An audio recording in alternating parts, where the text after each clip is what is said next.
ওম নমঃ শিবায়। আগামী 28শে নভেম্বর শনি মহারাজ মীন রাশিতে বক্র থেকে মার্গী গতিতে গোচর করছেন।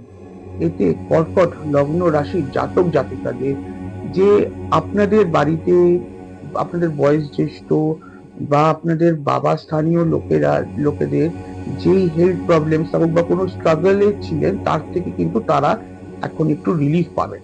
বা আপনারা আপনাদের নিজেদের লাইফেও আপনাদের যে ঊর্ধ্বতন কর্তৃপক্ষ ছিল, যতটা ঊর্ধ্বতন কর্তৃপক্ষের সঙ্গে আপনি যতটা স্ট্রাগল চলছিল, মতবিরোধ চলছিল, মনোমালিন্য চলছিল, সেখান থেকেও বিশাল বড় একটা রিলিফ পাবেন। যারা যারা ভাবছিলেন যে খুব ঘুরতে যেতে ইচ্ছা করছে, একটা শর্ট ট্রিপ, একটা অনেক দিন কাজ করতে করতে মাথাতে একদম মানে বিরক্ত লেগে গেছে, এই যে একটা মনোভাব যে তৈরি হচ্ছিল, এবার কিন্তু আপনারা সেই ঘুরতে যেতে পারবেন। একটু চেষ্টা করলেই ঘুরতে যেতে পারবেন।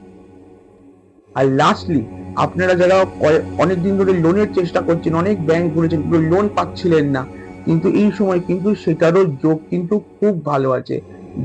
যাদের ছোটখাটো হেলথ প্রবলেম, ছোটখাটো হাতে লাগা পায়ে লাগাতে যাদের লাইফটা একটু প্রবলেমের দিক দিয়ে চলছিল, সেখান থেকেও বিশাল আপনারা রিলিফ পাবেন। সেখান দিয়ে হাতে পায়ে লাগাই যে এই যে রোজকার যে হেলথ প্রবলেম গুলো, অ্যাসিডিটির প্রবলেম বা যা প্রবলেম আছে, সেগুলো কিন্তু অনেকটা রিলিফ পাবে। শুধু দুটো কথা বলবো এখানে। ফার্স্ট অফ অল, শনিবার করে না চেষ্টা করবেন একটা একটা কোথাও গিয়ে একটা যে কোনো মন্দিরে শনি পুজো দিন, শনিবারটা করে ভেজ খান, আর রোজ না এক বাটি করে টক দই। এই তিনটে জিনিস যদি ফলো করতে পারেন, ভালো সময়টা আরো ভালো যাবে। ওম নমঃ শিবায়।